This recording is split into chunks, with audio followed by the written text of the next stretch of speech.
L'homme ne manifestait aucune inclination pour la compagnie féminine. Pourtant, il sacrifia l'intégralité de ses économies pour obtenir le droit de passer une nuit auprès d'une femme. Une fois seul avec elle, il ouvrit un récipient de matière grasse. Face à cet homme dont l'intelligence transparaissait, la femme crut d'abord à une excentricité singulière. Alors qu'elle s'attendait à un comportement déplacé, il commença à recouvrir son propre corps de cette substance onctueuse, avant de sortir d'étranges instruments. À cet instant, un pressentiment saisit la femme.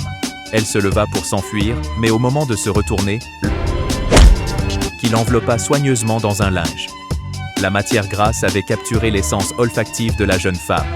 Avec une infinie patience, il récupéra l'onguent sur sa peau, y ajouta des solvants pour l'extraction et la distillation, puis fit réduire le mélange.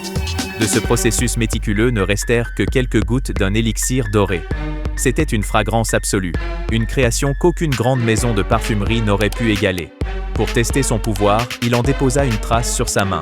Le chien de la femme, trompé par la perfection de l'arôme, se mit à lécher sa peau avec ferveur, reconnaissant l'odeur de sa maîtresse.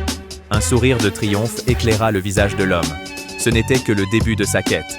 Il possédait déjà 12 flacons et projetait d'en obtenir 12 autres pour composer le parfum ultime, celui qui soumettrait le monde entier. C'est alors qu'au détour d'une ruelle insalubre, il croisa une jeune marchande d'abricots.